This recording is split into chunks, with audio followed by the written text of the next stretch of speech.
This is Mrs. Duncan, Tony's mother, said Greta. She's the housekeeper, and her husband is the gardener. Mrs. Duncan will take you up to your rooms.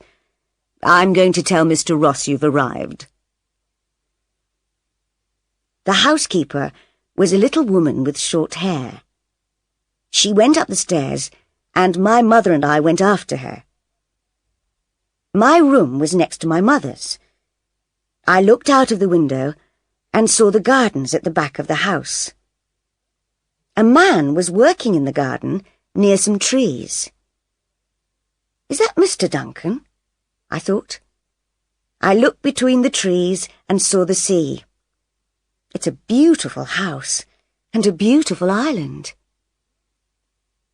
That evening, we had dinner with Mr. and Mrs. Duncan and Tony.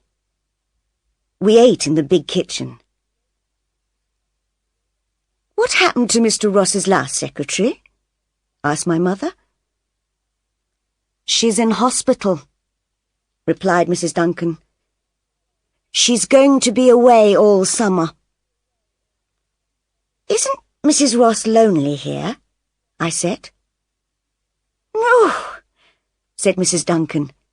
She likes painting a lot.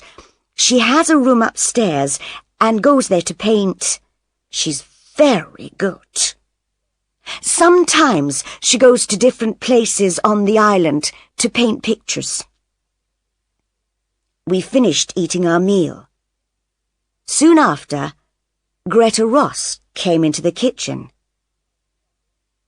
Mr. Ross wants to see you and your daughter now, Mrs. Saunders, she said. Follow me, please. We followed her through the house and into a big room. This was Mr. Ross's office, and he was sitting behind a desk. I was surprised. He was a young man, about 30. He had a moustache, short dark hair, and he wore glasses. Mr. Ross was speaking into the telephone.